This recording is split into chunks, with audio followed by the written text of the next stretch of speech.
Hello, welcome to a new year and a new show. This is Paranormal Peep Show with myself, Neil Geddes-Ward, and Andrew Chaplin. Hi Andy, how are you? Hi guys, how you all doing? I hope you had a good new year. Well, I have. How was yours? A bit boring, to be honest. Just kind of like family do's, getting drunk, nothing particularly spectacular. What about you guys? A typical Christmas for me. Typical Christmas. I don't get drunk. I don't drink, so I've always never got a hangover to look forward to, which is actually good from my point of view. So I'll just explain to listeners. This is the Paranormal Peep Show. This is the first of its kind for 2017, and Andy and I have been co-hosts on the Paranormal UK radio show with Irene and Mark, and we still help out occasionally on that Monday show, or well, it goes out on Wednesdays, I believe, but we kind of record the show on a Monday. And we've been asked ourselves to actually co-host this new show, and so we've called it the Paranormal Peep Show because we believe we're just dipping our fingers or toes or ears and eyes into the world of the paranormal, because it's such a vast subject. We can't possibly go into massive detail throughout everything. We're literally just taking a peek at what we can get our hands on. Would you agree with that, Andy? Yeah, definitely. I mean, the idea of Paranormal Peep Show, obviously it's a bit saucy and a bit naughty, and it's kind of like us, it's a bit mischievous. We do obviously respect our topics, but we don't like to make things too serious. We like a little bit of a dash of humour here and there. Well, that's right. I mean, we do have. We're hoping to get a guest on, like Eric Abora, in the sort of future.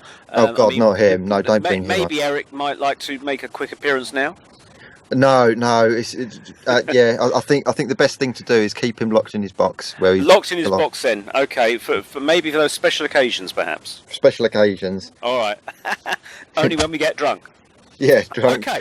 All right, well, we're pressed on with tonight's show. Now, we're going to hopefully cover lots of topics, covering from a whole range of things of the paranormal, and obviously the paranormal is a very, very vast subject, and you can cover anything from ghosts, fairies, spirits, strange beasts like Sasquatches, visitations, time travel, you name it. And one of the very, very popular and certainly subjects I'm interested in and Andy is interested in is that of the UFO phenomena.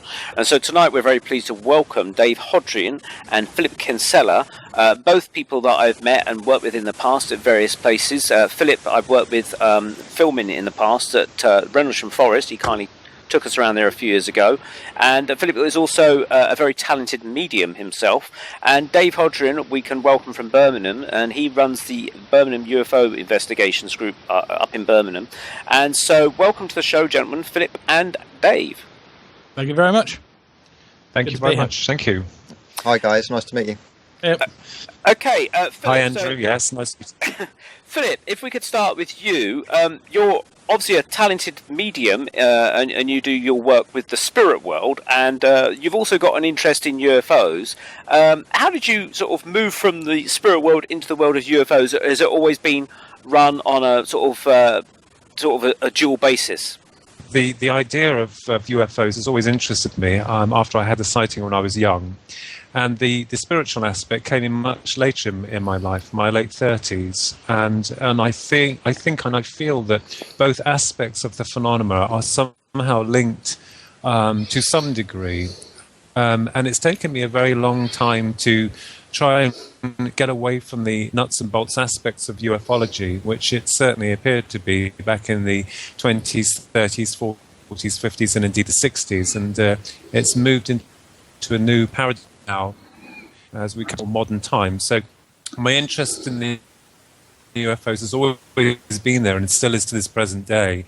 The psychic element was something I was very fascinated with. I wanted to see if there was any truth in the proof of survival or after death encounters that people have with loved ones, and I wanted to explore that because they're much more than just flesh and blood biological machines that have an expiry date on them. And you've had sightings yourself, haven't you, over the last few years?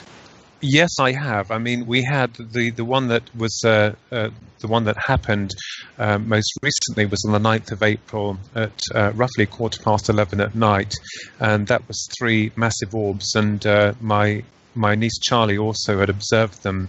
as well. So it's really weird that people like us, we seem to be, we're not special in any way, but we seem to draw them, or they seem to be like magnets. But no matter how much we try to understand them, they're always further away. I don't feel that we have the conscious ability in this form to fully appreciate what's exactly going on with regards to it. But that was on the 9th of April of this year that we saw 3 of them, and we thought that it would make headline news locally here, but not, even though other people have reported seeing them, but nothing came about at all. I think you mean last year, don't you?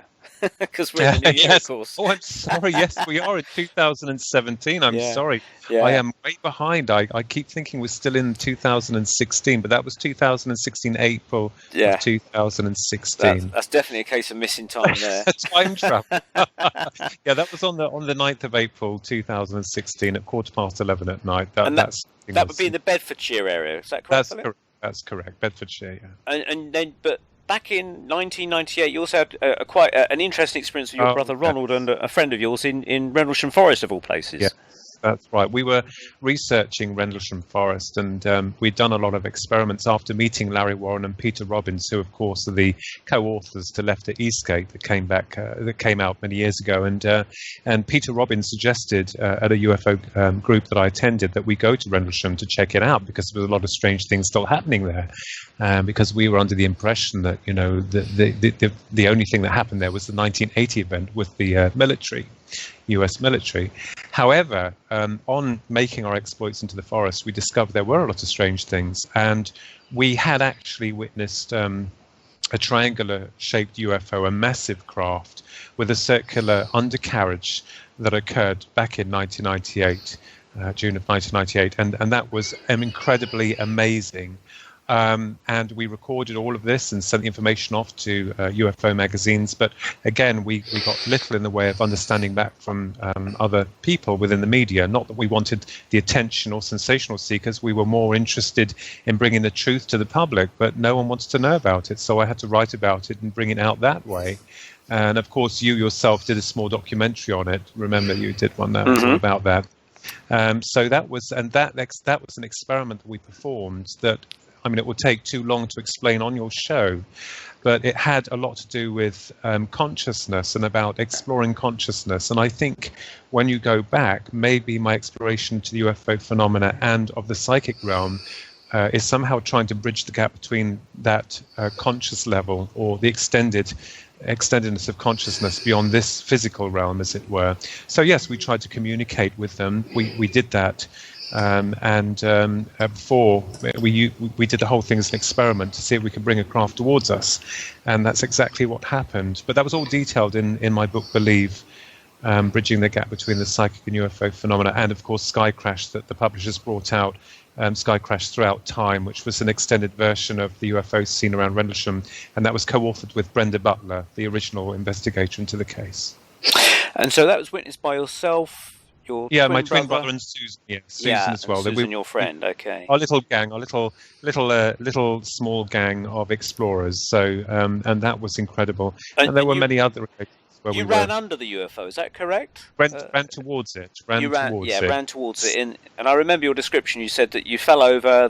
It was wet or something in the grass or something. And I took a mouthful of dirt as I fell, because it went out like a lot. It just switched off.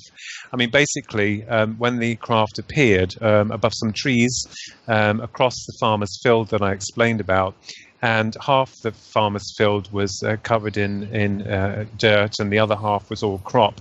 And when this machine appeared at 10:15 at night, it just suddenly appeared like a bolt out of the blue, and it made no sound, and it was triangular in construction.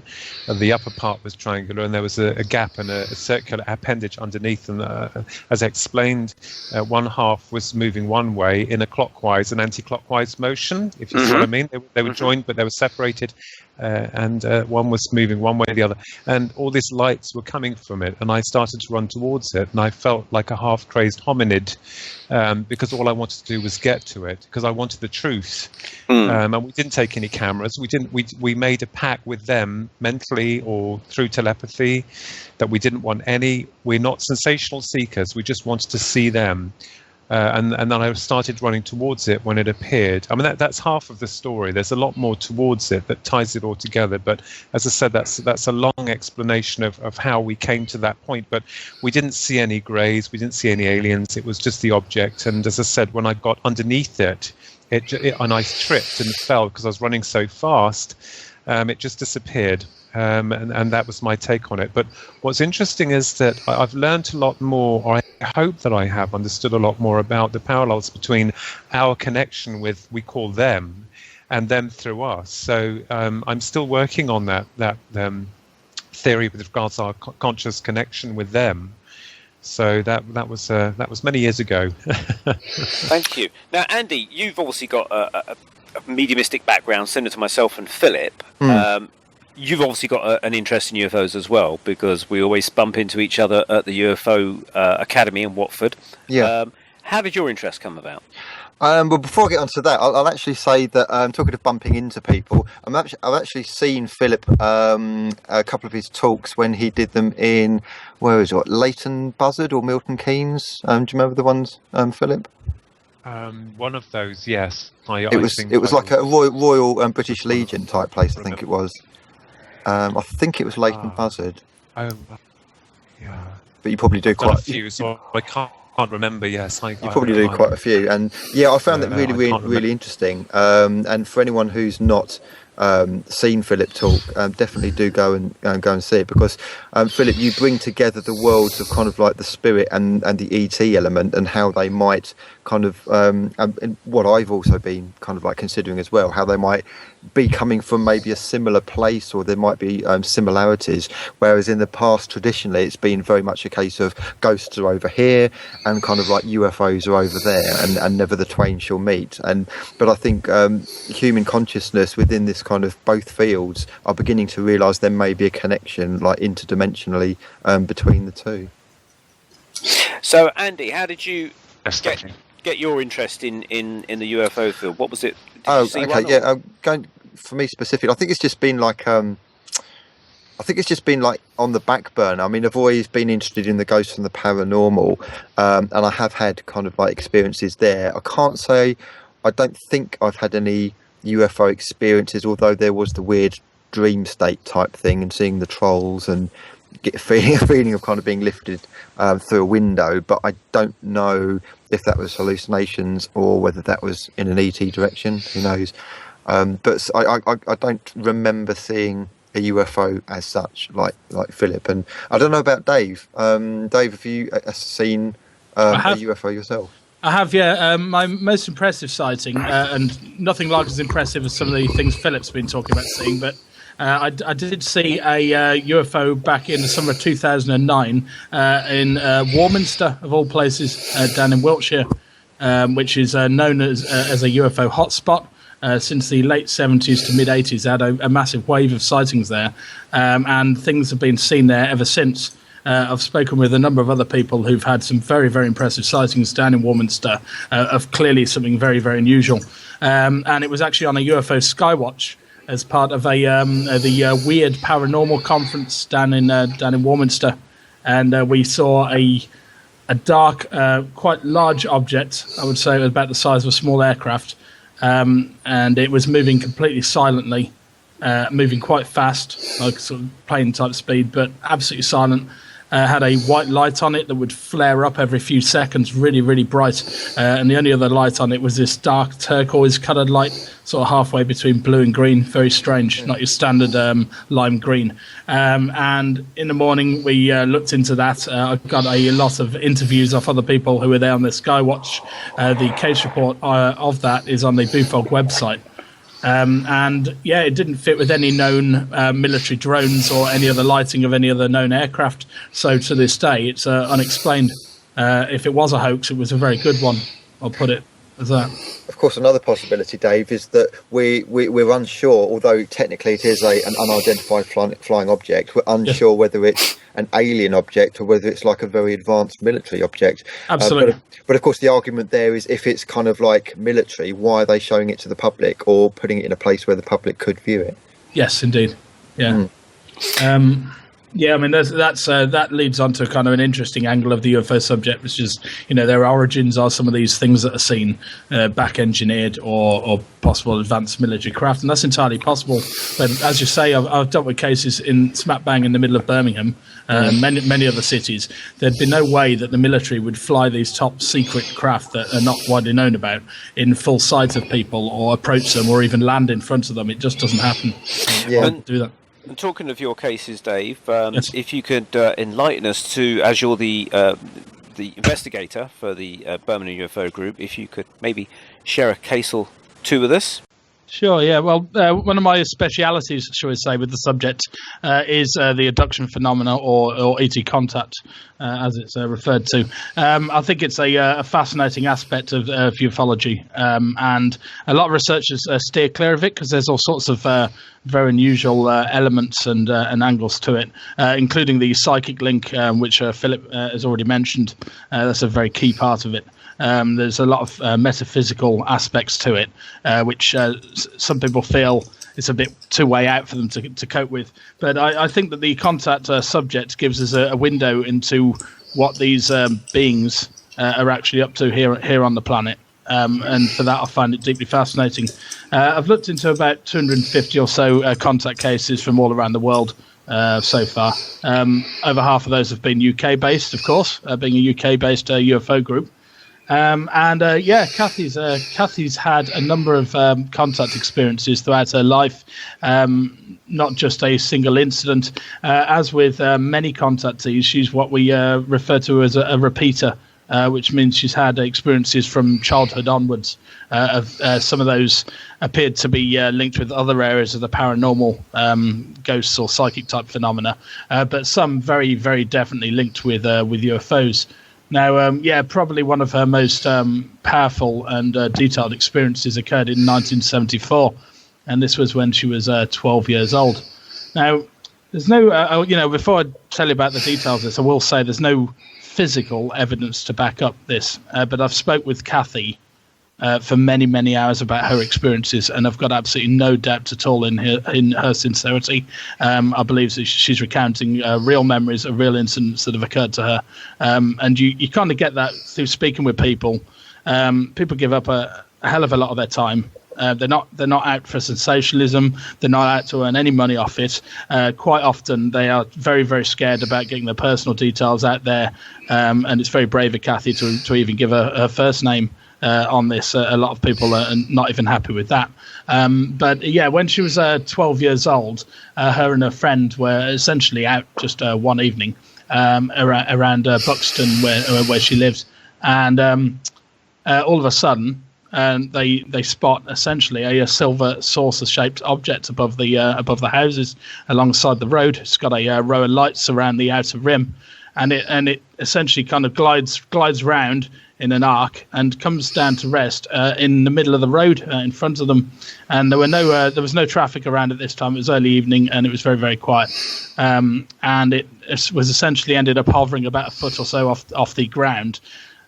She remembers a doorway opening in it and a ramp coming down. So this wasn't really an abduction. She was essentially invited aboard this landed object. She doesn't remember actually treading aboard. She just remembers thinking that she thought somebody was going to come out. Her next recollection was of what she believes took place aboard it, and she said it was very dark, and she just remembers seeing a kind of stairway and things. They remember seeing a boy. So her friend was there too, but there was also a young boy, and he appeared to be transfixed, like he was in a trance. He was just standing up and just staring into space. And then she remembers walking down this corridor. She didn't see any beings at that point. She just remembers kind of walking and realizing that her friend had gone elsewhere. She remembers seeing a glass cylinder, or looked like glass, and it had in it a pink liquid with what appeared to be a naked human female actually floating in this liquid, and she too appeared to be in a kind of sleep-like state. Now, I've dealt with other cases where very, very similar things have been seen, and there's a couple of cases that I've become aware of where exactly the same thing has been seen with full adult humans floating in sort of cylinders.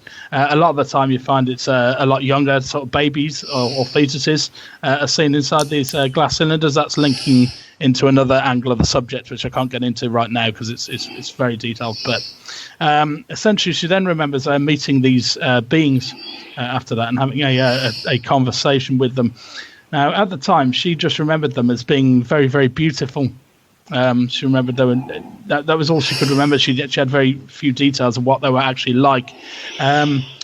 Now, I've worked with a hypnotic regression therapist on a number of these cases, and we regressed Kathy back to this experience, and she had sort of further clarity on what these beings actually looked like.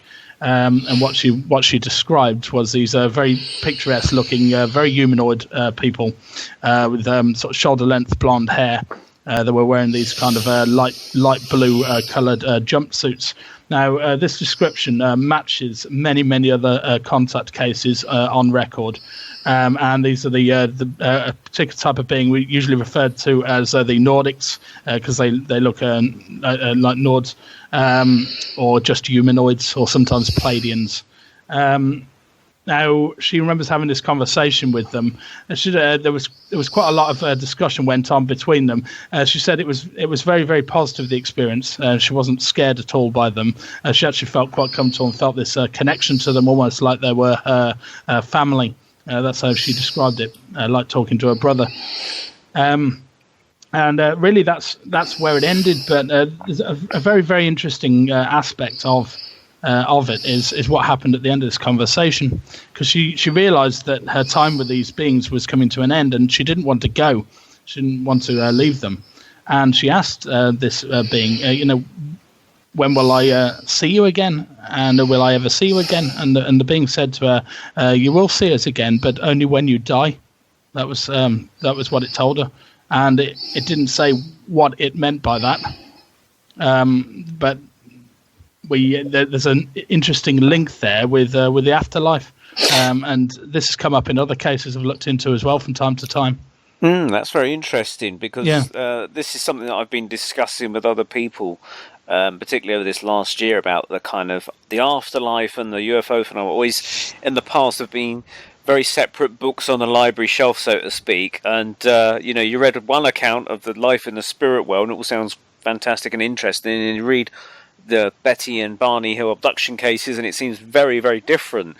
And I've always wondered about the kind of the connections between this world and the next, and what are the UFOs to do with this? Now, Philip, you've kind of bridged that gap yourself in your book, haven't you?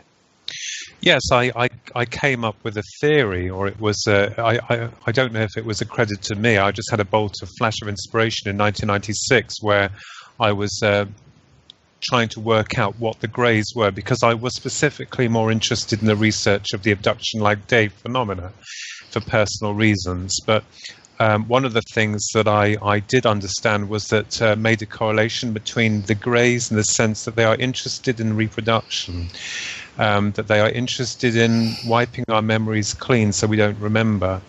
And the greys themselves come across as sexless androids, basically. And my theory, or the thesis that I had published, and then of course went into Believe and some of the other books, and I'm extending on a new one I'm working on at the moment, is that the greys are, in my estimation, this is not linked with all UFO encounters or aliens as we would call them, but the greys in particular are very interested in our spiritual heritage and what makes us what we are, because they come across as not understanding love or affection or the very things that make us what we are as human beings. So there does seem to be a very interesting parallel between the soul and, of course, do the greys have souls? Do they have a connection with a divine that we believe that we do? Or are they themselves outside the field of creation, whereas we understand from a religious or spiritual level that we incarnate and reincarnate, and also are sent back into what we call the other side. So my research is very different from a lot of the nuts and bolts aspects of the phenomena, because I believe that with regards to the UFO phenomena, it's morphed. It seems to morph throughout the ages and molds itself into an image that's best comfortable or best suited with the human psyche. In the 1900s, there were airships, and they became rockets, and then they became flying saucers, then triangles. And Dave and Neil, you mentioned Betty and Barney Hill case. Well, in 1963, I think that event happened in New Hampshire in America.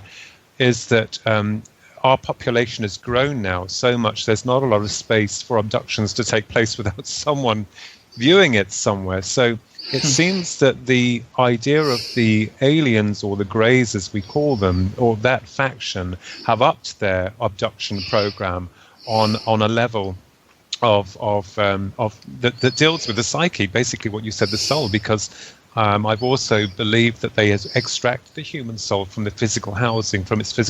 That's why people, when they're being abducted, can go through walls and doors, and they have a sense of timelessness. The Greys communicate through telepathy, like spirit guides or loved ones from the other side do. So it's I agree with you, Dave. It's a very multifaceted, multi-complexed phenomena. But, people like yourselves, ourselves, have to keep digging to find the reality of this. And I must stress also, absolutely, that many researchers are watched. And I'm not a conspiracy theorist. We've been made to look like we're conspiracy theorists from a higher organization that looks upon us and the general populace to make us look like we're idiots, that we're just tracing some conspiracy. So they've turned that finger of doubt away from themselves and onto the actual researchers who are actually doing the serious investigation. Mm-hmm. So I am absolutely certain that we're dealing with something that goes beyond the level of human understanding to this degree. But I believe that most people, like researchers, are able to understand and open up a little bit more than the general populace would. Yes.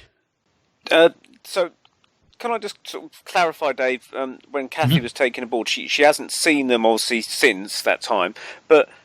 no, she has, yeah. Oh, she has?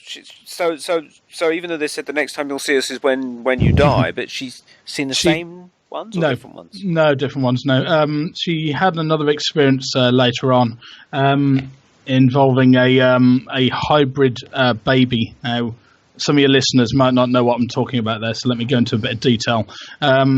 This occurred when she was about 19, so quite a lot later on. She has vivid memories.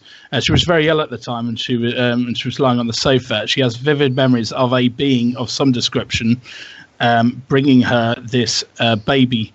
Now, the baby wasn't fully human. It was essentially half human, half grey. And this is an aspect of the contact phenomenon that's very, very upsetting to some people, especially those who are directly involved with it. It was very, very emotional discussing that with Kathy, and she's sort of bottled up the emotions for years and years.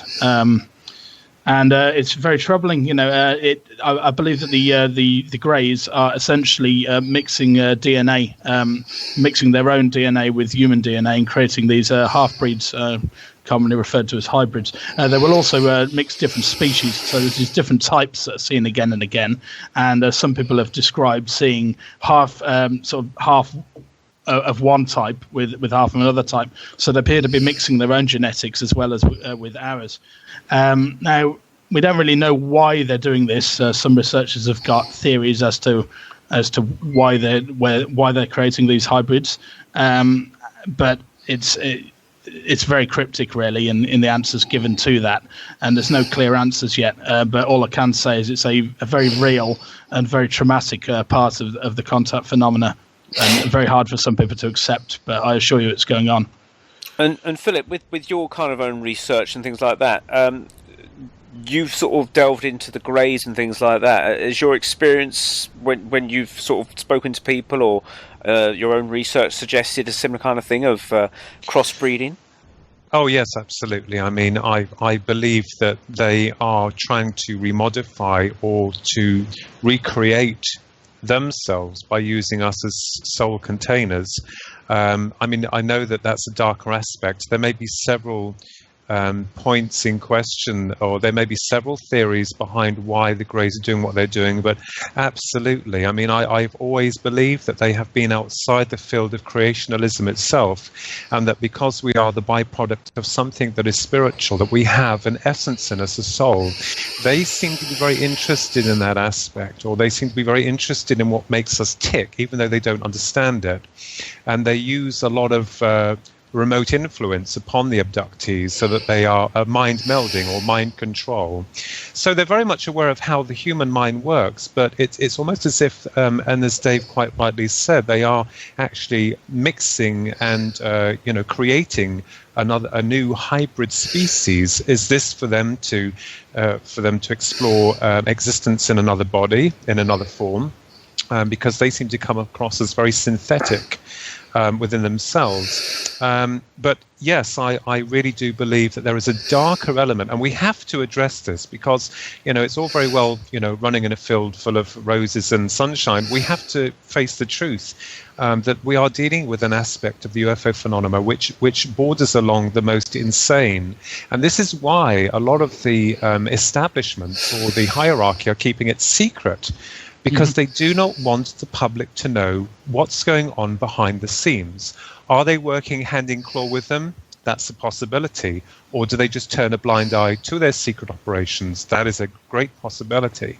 But one thing is for sure, and as Jack Valet said, I came back from the UFO conference last year in Arizona. He said that they still don't understand what they are dealing with. And that's shocking. Although a lot of researchers are making some headway and at least making the public understand to a degree about it's a phenomenon, it's real, but we still don't know why it's happening. And the key element, Dave and Neil, is in your abductees. They have within their minds the answers locked within their psyche. And that when an abduction takes place, normally, more times than not, the assailants will screw up the mind of the individual so that it makes it very hard for them to remember their encounter. Yes. Now, Dave, you, as your role as investigator, you've got some interesting cases that you'd like to tell us about. So can we move on to those? Oh, very much, yeah. I mean, we've discussed Kathy's case there. I mean, I can go over... I've dealt with literally hundreds and hundreds of UFO sightings, some close quarters and many, much further away in the sky, but also many contact cases. I mean, I can go over another... What would you like to discuss specifically? Be our guest, because you know that we don't. Okay. There's an interesting, another very interesting contact case, which involves some physical evidence. I mentioned earlier on that a lot of the time with abduction specifically, there's not much physical evidence to kind of back that up.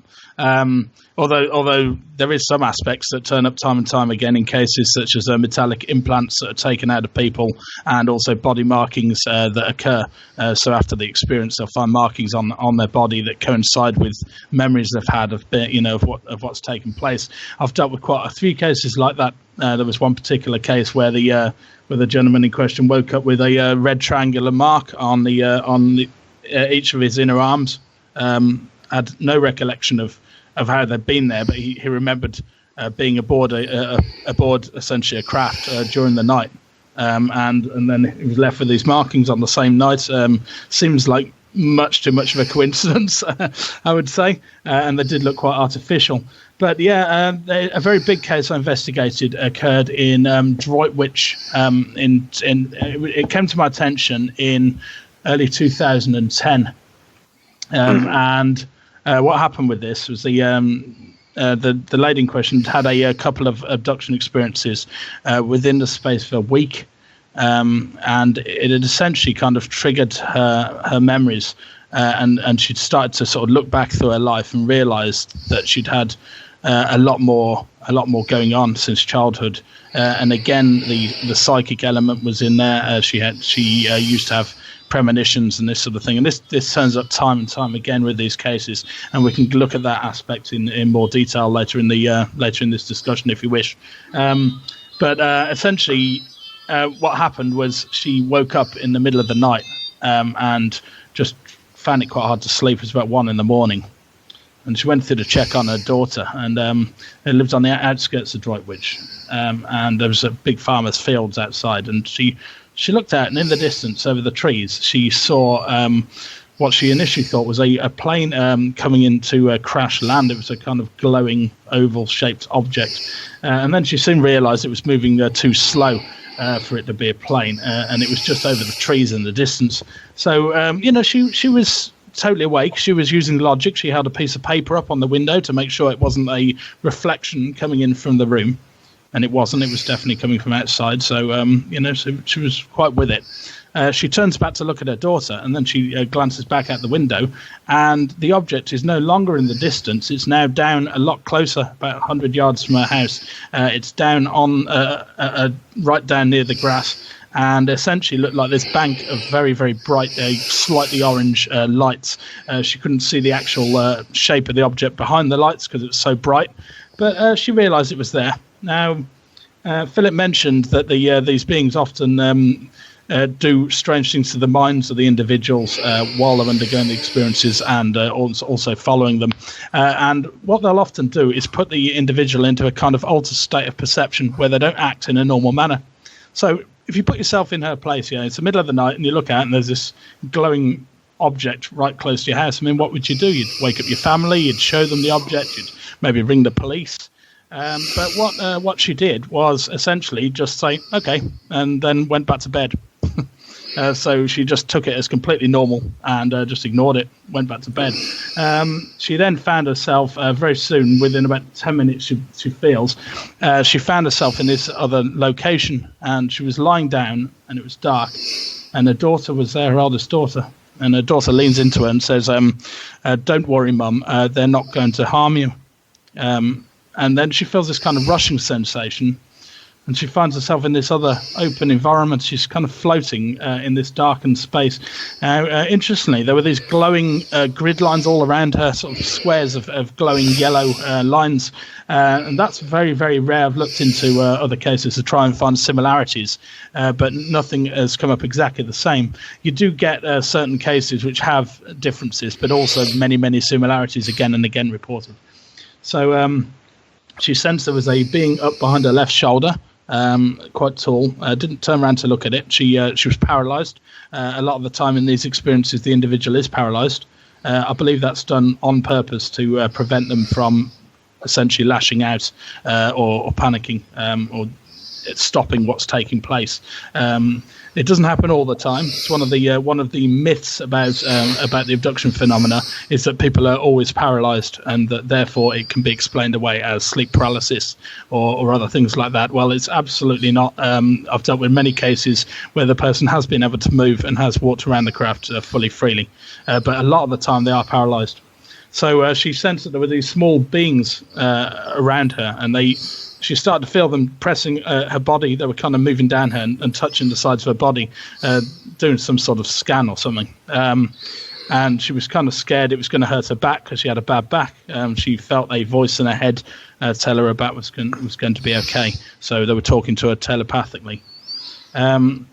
She then underwent a procedure, which I won't go into details with. It was quite embarrassing. But she was very brave in talking me through what happened with that. And then in the distance, a doorway opened all of a sudden. This rectangular door opens, and there's her eldest son standing in the doorway, and she's confused as to why he's there. I'll get back to that.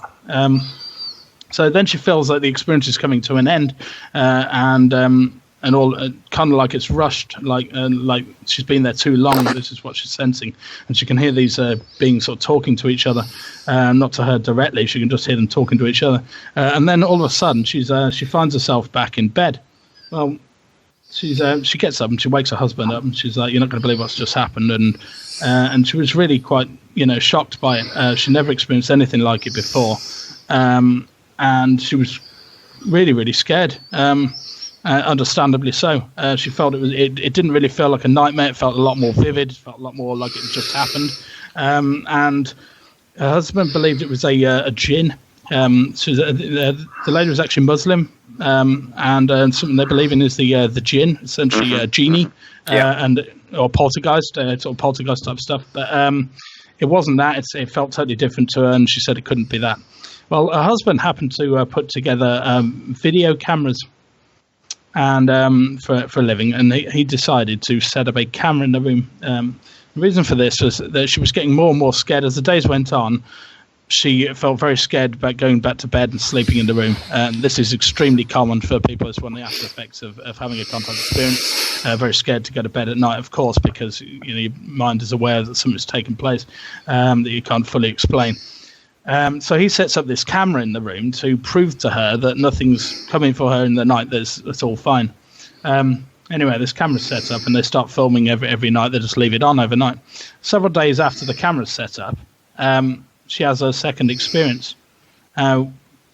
With this second experience, she finds herself in another location now, almost looked like a doctor's office of some description. There's wooden panels all over the walls, and she's lying down on this flattened bench. And there's this little guy next to her. Looks like a little doctor guy. He's wearing a white sort of doctor's coat. He's got short red hair, some glasses on. Looked human enough, but strange and short. And he puts his hands over her body a short distance above her and starts moving down her and explaining to her ailments. Sort of says, like, you used to have a stomach ulcer there and this sort of thing, but it's cleared up. So he was doing some sort of body scan. And again, she senses the big being up by her shoulder. And then the experience comes to an end, after she believes about 15 minutes. It was quite a quick thing. She feels this rushing sensation. All of a sudden, she's back in the bed. Again, realizes, really, really scared. Again, realizes something very strange has gone on. Wakes her husband up. They go back off to sleep. In the morning, of course, they've got the camera, haven't they? So they go and have a look. Like, okay, let's something happened in the night. Maybe something will turn up on the camera. Well, yeah. Lo and behold, about 3:33 in the morning, or just after, all of a sudden, the sheets seem to kind of rise up a bit. Sort of almost like she's arcing her back in the bed, and then all of a sudden they just sink right down, really, really flat, almost like she's dematerialized. So she doesn't float out of bed or float through a window or float up to the ceiling or anything like that. Don't see anything like that. But she appears to dematerialize from the bed. Bed sheets lay completely still for about 13, 14 minutes. And then all of a sudden, they're just right up really high in the air. And when they settle back down, she's back there in bed. Now, she was quite a big lady, and it just seemed impossibly flat, the sheets, for it to be an optical illusion. And it did seem to coincide with this second experience, with the length of time it had taken and this sort of thing. Now, if that video is real, and I've got no doubt that they, there's no doubt that it's a real video, as in they didn't hoax it. I don't believe that for a second. They actually sent the video off to the program Fact or Faked. It's an American-based TV show where they essentially take paranormal videos and try to prove or disprove them. And that featured on one of the episodes of their show. And they couldn't disprove the video. They were able to replicate it with the use of kind of hydraulics inside the bed and this sort of nonsense. I saw the room where this took place, and I saw the camera it was filmed on. And I assure you that it was not a hoax video. The family, especially the lady involved, were extremely scared of what had taken place. It was quite obvious that they suffered emotional trauma from it all. Now, if that video is real, then it is, I believe, a genuine abduction taking place on camera, and therefore very, very important. I've seen that video because you did show it at the Probe conference, didn't you? And everyone was open-mouthed. I remember that when they saw that. There's gasping in amazement. And is it available for people to view on YouTube? It is indeed. I wouldn't look for it on YouTube. It's been nabbed by various people. Probably the best place to look at it would be on the Bufog website. If you go to the contactee cases section and look for the Droitwich case, it's inside the case report, including full detailed analysis by myself. So yeah, you can have a watch of it there. Droitwich, was that? Yes. Okay, It's not a town I'm familiar with. It's just on the outskirts of Birmingham. Okay, so you mentioned her son standing in the doorway or something. You said I did indeed. That. Yeah, I did indeed. Yeah, and actually, this links with the second experience as well with the little doctor guy. So quite often these beings they do portray a different appearance to themselves, and sometimes the kind of mask sort of slips away a bit, and in flashbacks people can sort of start to see them in their true form. And also hypnotic regression, again, very, very controversial. And many people may say, okay, she was under hypnosis, so she could have false memories, and it's very true that false memories can occur with hypnotic regression, and it's the reason why a lot of contactees don't choose to go down that route in the first place. However, with her experience, she had quite a lot of memories already, and essentially the hypnotic regression just seemed to sort of fill in the gaps a bit. Now, with the first experience, she no longer saw her son standing in the doorway. What she described was a very tall, thin being, slender arms, long, large head, round black eyes. It was essentially a grey, a very tall grey, about 8 foot high. Now, her son is quite tall, so that would match, and it appeared that they'd used the image of her son and masked that. With the second experience, again with the little doctor guy, this one's really fascinating, because the hypnotic regressionist, a guy named Rob, I no longer work with him. He's sort of moved away, but he asked her to describe this little guy, and she said his face looks like it wants to fall off. That's the word she used. And then he said, okay, you describe the hands, and she said, they're human hands. And then a moment later, she's, no, they don't look right. The fingers are too long and pointed. And what I believe was happening with this was that the being next to her was a grey, putting on this persona of a doctor. And this fits in with other cases. I've looked into other cases where exactly the same thing's been described by these beings. Just they hide themselves in the form of a doctor, usually wearing a kind of white coat. And it may be because of the kind of how clinical the environment looks and how clean, that it's very reminiscent of being in a hospital ward. With doctors around, and some people after it actually get a phobia of hospitals, or sometimes the dentist, because of the similarities to their contact experience. It does leave lasting phobias with people. One of the many reasons why I believe we're dealing with a real thing here with contact.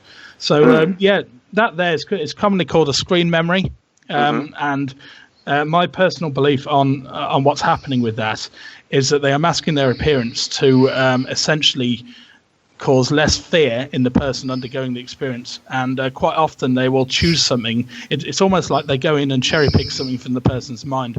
There's one particular case I dealt with where the man involved had an interest in the military, and he'd always wanted to grow up to be a soldier, and they essentially appeared to him as American soldiers holding guns. Really? Wow. Yeah, and there's another case where two girls from the 1950s, one of the earliest cases I've looked into, but I think it was 1954 that had an experience, and these beings appeared to them in the form of these men in suits with these fedora hats on. Now, you may think that has similarities to the Men in Black, and there is that kind of link there with that. But I believe that these were, again, beings, and they were putting on the appearance of how men would have dressed back in the 1950s. So that they chose something that was familiar to the girls, something they would see every day in normal life. So that's my take on what's going on with that. I believe they do it to prevent the fear of the experience and make it seem more normal. But of course, sometimes that doesn't always work. It's an interesting thing, because we did have David Caton speak at High Wycombe Paranormal Group Yes. at the end of November. And one of the cases he mentioned was the radio telescope. I forget which one it was, up in the northeast or northwest of Britain. And I believe a UFO was spotted flying around there, but this lady identified, she said it made the sound of a Spitfire, which was sort of an old kind of Merlin engine type of sound, and you're thinking, hang on, these things are normally silent, and this one's chugging away, flying around this radio dish. And David Caton was under the impression that he believed they kind of try and blend in with our society to a certain extent, and mimic as best as they can. But he said they sometimes get things wrong, and like the era was wrong, he felt, in that case, and this is why it was doing the sound of a Spitfire. And you saw about the lady suspecting that the face was about to fall off this small doctor, as if they can't quite mimic everything Yes. totally. And there's been cases, hasn't there, where people see owls or something and they suddenly Very change common. back into the grey or something like that. Yeah. Now Philip, you had was it a case of a wizard type character that you felt could have been alien? Well, yes, that was back in the winter of 1989, and that character was more human in appearance, but still the shape of a grey. That illustration did go into one of my books, but that was more of a wizard type being that was very, very bizarre after the initial abduction that I had. That has taken me a long time to deal with and come to terms with, because it was very embarrassing and also very very deep, and it took me a long time to actually come to terms with what happened initially in the winter of 1989 with that. But yes, I had seen one of them, and the communication is done very much through mental means, or a process of mental communication that is almost as if you can hear the voices, but they come on almost mechanically, like a robot. So yes, I did have that. And interestingly, going back to what you said, Dave and Neil, about the UFOs molding into our reality, well, and trying to, as best they can, to disguise themselves. I've had 4 visions. When I say visions, very powerful dreams, because I've been asking for some help in higher levels, if that may sound ridiculous, but the dreams I've had are all the same. And I see in these dreams these UFOs, and I'm so amazed and pointing at them, and they're coming closer. And as they come closer, they turn into, and I'm holding them, and it turns into like an old can or something, piece of rubbish. And I've tried to work out the symbology between this, and I think what I'm seeing here is that they will appear to us as things that we wouldn't even recognize, even if it was put straight in front of our eyes. Unless, of course, they're interacting with the individual on that very strong physical stroke psychic level. So I do agree with you totally that they are masking themselves or masquerading around in objects that we would now, today, find very difficult to distinguish. Is it them or is it us? You see what I mean there? So I'm still working on that one, but it is a very, very but also fascinating subject. And I've always had that, I don't know what it is, like you, Dave, like you, Neil, a real deep, wanting to know the truth, and only the truth. When you bypass all the disinformation and the fakery and all the rest of it, the truth is what we're after. Yeah. Yes. Yeah. Okay, I think what we'll do, we'll take a break here now, gentlemen, and we'll return in a few minutes after these commercials, and maybe we'll talk a little bit about something that's of interest to Philip in particular, which is the Rendlesham Forest case, and I know that Dave has some knowledge of that, and there's been a lot of talking and tweeting and everything about the Rendlesham Forest case of late, and it's also, I think, it's coming up to its anniversary in a few years' time, and they're planning a conference, I believe. Well, that's certainly the talk at the moment, anyway. A sort of an anniversary of the Rendlesham Forest case. So we'll talk a little bit about that after the break. So stay tuned for some more after this.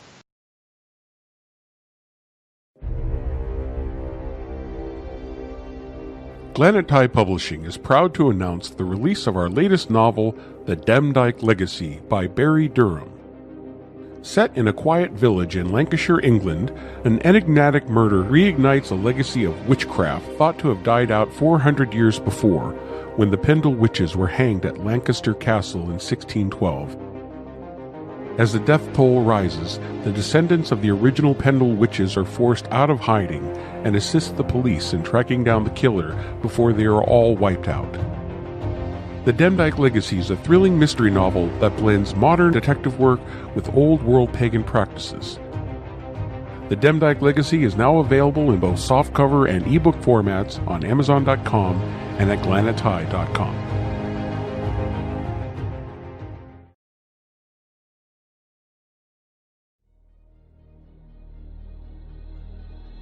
Glenattai Publishing is pleased to announce the release of the award-winning novel The Girl Who Rode Dolphins by Michael Ganis. A mysterious young girl is discovered in the ocean off the coast of Haiti, surrounded by a pod of the most extraordinary dolphins ever encountered. Together they protect a secret cove on Navassa Island teeming with life, and which holds mysterious secrets that must be protected at all costs from dark forces intent on exploiting them. The winner of 5 book awards, The Girl Who Wrote Dolphins is an exciting, nail-biting adventure set in the Caribbean Ocean that will leave you spellbound with its mixture of high seas action and unique mysticism. The Girl Who Wrote Dolphins is available in both softcover and ebook format on glanatai.com, Barnes & Noble, and Amazon.com.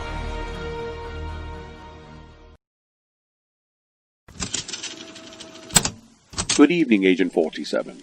It has come to our attention, through the highest intelligence sources, that Irene Allen Block has published her novel, The Psychic Spy.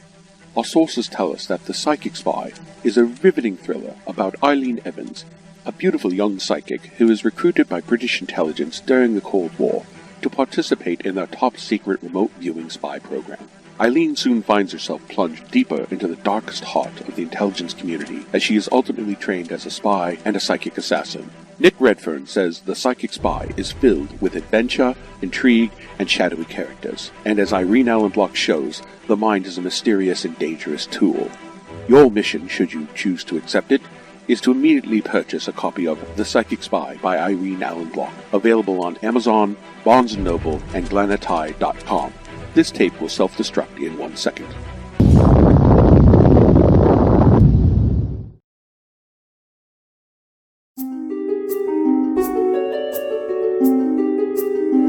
Deep in the heart of the XYZ files, mulled wine and sulky are hard at work on trying to prove predictions are coming true. Now for God's sake, pick another card, Eric Borer. I am not Eric. I am mulled wine. Don't let me lose my concentration.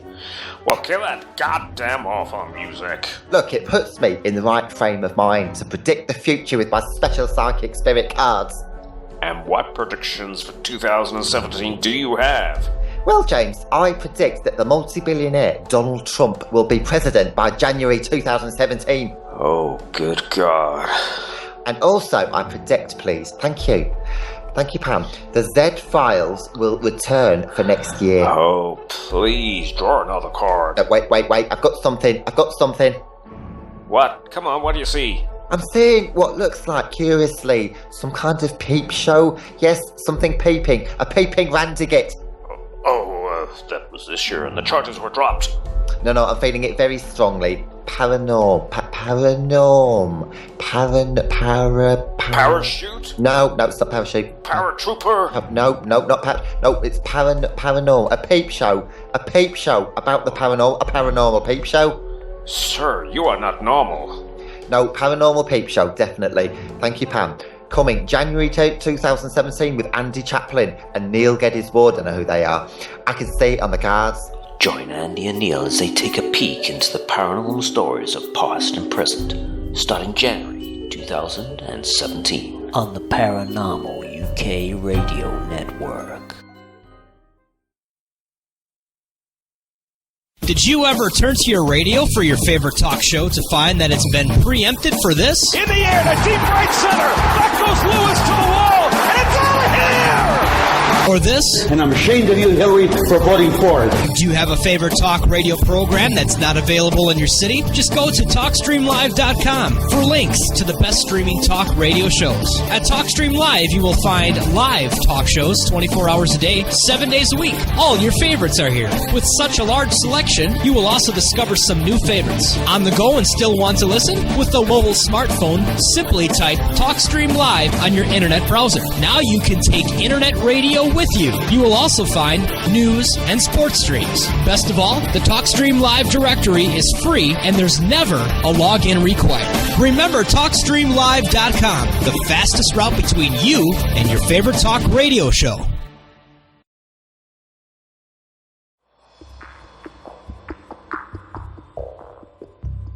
This is Barry Fitzgerald from Ghost Hunters International.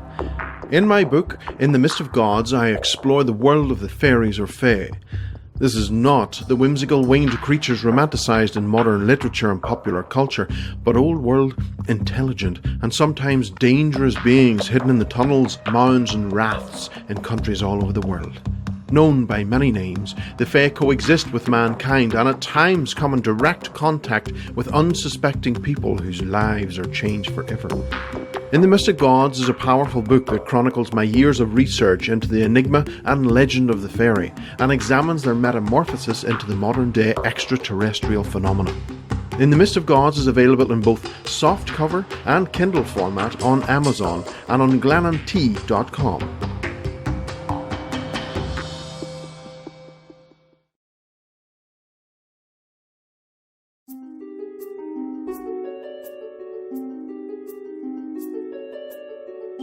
This lady called Helen Duncan is actually, I think, one of the most interesting people I've ever come across. She was born in Callander in Scotland in 1897, and in 1944 she became the last person ever to be imprisoned under the Witchcraft Act of 1735. When she was at school and she couldn't answer a question, she used to put the school book under her chair, and she'd put it out later and someone had written in the answers. Albert is the name of her spirit guide, and he's a tall man with a strong Australian accent, and he came through. I'm very sorry to have to tell you that a British battleship has just been sunk. I have 1,400 of her officers and men newly arrived in the spirit world with me. And there's a big gasp in the audience. Physical light is too much of a strong element to work with under physical seance conditions, and she said that basically she was exposed to normal daylight or room interior light. She said that ectoplasm was coming out of her eye and it whipped back into her eye. As it did so, it lashed against her face like a whip and caused like a burn across her face.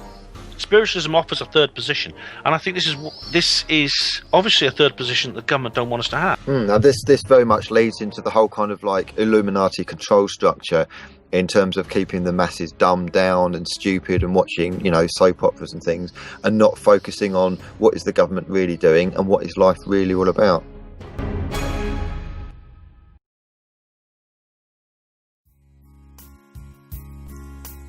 Have you ever wanted to visit the south of Italy?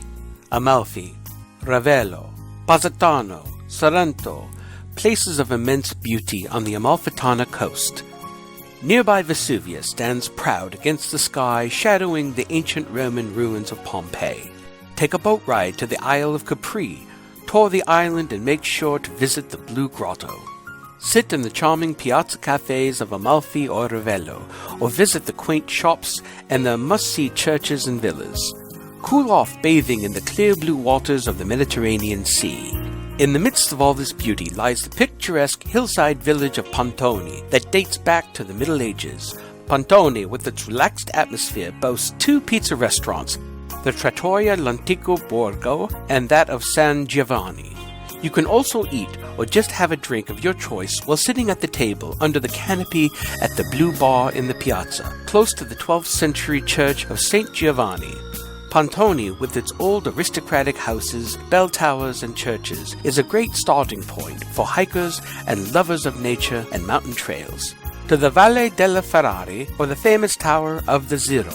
The tower is where the Duchess of Amalfi, Giovanna of Aragon, also known as the Mad Giovanna, who was imprisoned in the tower centuries ago. Stay in Pontoni, in the self-catering apartments of Il Petrale, the beautiful casa belonging to Carmiana Rispoli, who will warmly welcome you when you arrive. Sit out on the veranda looking at the valley down to the town below of Amalfi. Il Petrale, a haven of peace in the heart of this magnificent place called Pontoni. For more information, email us at carminerispoli@email.it. That's Carmine Rispoli, CarmineRispoli @email.it.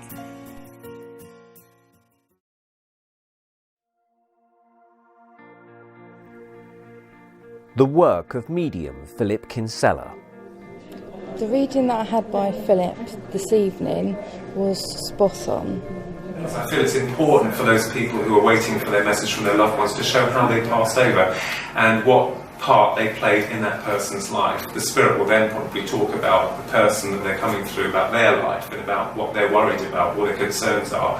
Normally a spirit will remember how they passed over, but sometimes it's not always the case. Sometimes a spirit will pass over very tragically, very violently, and they're left in confusion. So all I will get is a jumble of confused memories. What was she spying on someone next door? Always looking out the window. Oh my goodness, I don't get the problem of spirits sending in me into 3 people at one time. I may have what I call a queue jump that will come in, but I will notice that as I'm reading for a particular person in the audience, there's someone else knocking on the door basically and wanting to come in. So once I've finished my reading, I will then go to that person, and sometimes it's difficult because when you get a queue jump or someone from the other side that seems to jump the queue, you've got to find your link with that person. Normally I go directly to an individual and read for them. Other times someone will come on and through to your consciousness and throw you slightly. Yeah, you were spot on with everything you said. There wasn't one thing you didn't say that wasn't true. To find out more about the psychic work of Philip Kinsella, visit philip-kinsella.co.uk. That's philip-kinsella.co.uk.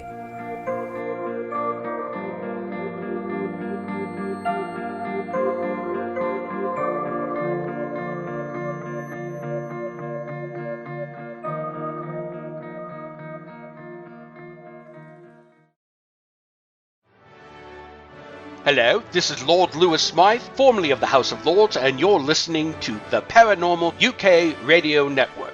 Oh, sorry about that. Welcome back to part 2 of the Paranormal Peep Show with myself, Neil Geddes-Ward, and Andy Chaplin. Hello. Andy, over to you.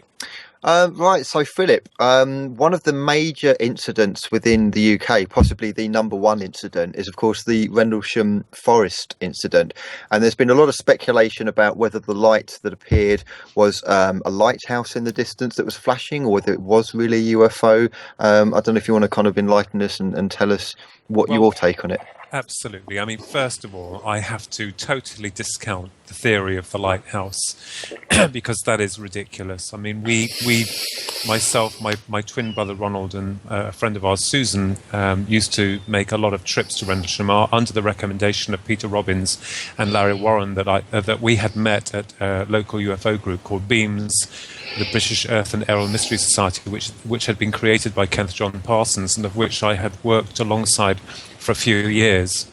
And on entering the forest, it is very, very strange because Peter Robbins had told us that there's a lot of strange things happening there. So it was our chance to go and, check it out. And we had a lot of strange activity that too long to mention on this radio program, but a lot of paranormal things have been going on there and lights have been seen. But I can definitely vouch to you, and not just the armchair viewers that who scoff at this, but it is a very strange place and steeped in a lot of ancient controversy. We had witnessed in 1998 a huge UFO that we had summoned by meditating a week before because we wanted to see them. We'd asked, we wanted to see if it was true, that they were real. And we were rewarded with a sighting of a massive triangular-shaped craft with a circular undercarriage that made no sound, but was beautiful and very, very strange to explain in words. Exactly, the whole drama that unfolded. But I documented this in Believe, my book, one of my books, Believe, and Sky Crash Throughout Time, which I co-authored with the original investigator, Brenda Butler. She was the co-author with Jenny Randalls and Dot Street to Sky Crash: A Cosmic Conspiracy that came out back in 1984 by Neville Spearman. And we decided, myself and Brenda, who I met through some form of synchronicity in the forest. I didn't know that she lived there or was residing there, and we teamed up, and I've been out with Brenda, and we've done a lot of night vigils, and we had also been hounded by military helicopters that wanted us out of the forest because we'd been out there very late at night. And the experiences were very strange. I mean, that was some years ago now, and I had the zest and energy then to go out there and do all the running and, the Mulder and Scully stuff, But yes, it is very real, and I don't doubt that the military had actually seen a craft of unusual origins.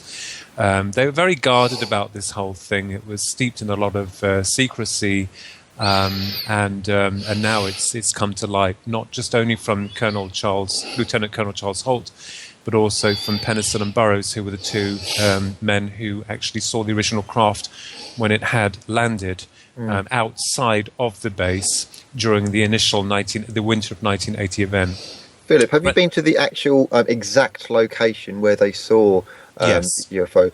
Now, putting my kind of like my scientist skeptics hat on, can you see the lighthouse from there? Can we completely discount the lighthouse? You cannot see the lighthouse. You can see the beam of the Orford Ness lighthouse, but I can assure you of one thing. It is too weak to represent any form of UFO or object for that matter. And if the US military were chasing the lights from the Orford Ness lighthouse, God help our military.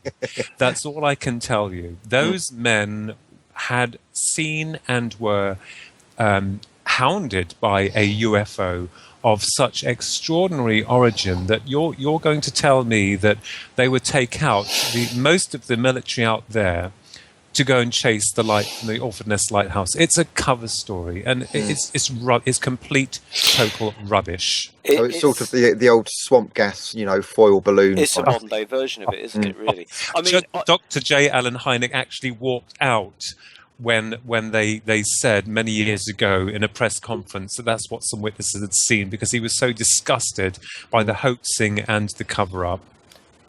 I mean, I've seen lighthouses. I've been to. I mean, we're not all living on the coast and things like that. But when we go on holidays and things like that, I've seen lighthouses up close and from distances, and you can see them. And I don't ever jump to the conclusion, oh my God, it's a UFO. And as Philip said, these are trained military people, and if they've been on that base for a fair few years, I mean, obviously some are posting over there from the United States on regular. They come over for their first stint.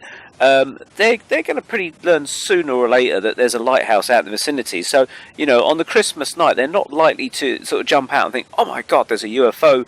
It must be a lighthouse or whatever, or mistake it, because they've seen the lighthouse previous nights in that winter anyway. Yeah, so it's why nothing, would they suddenly... new to them, is it? That's exactly right. It's familiar territory.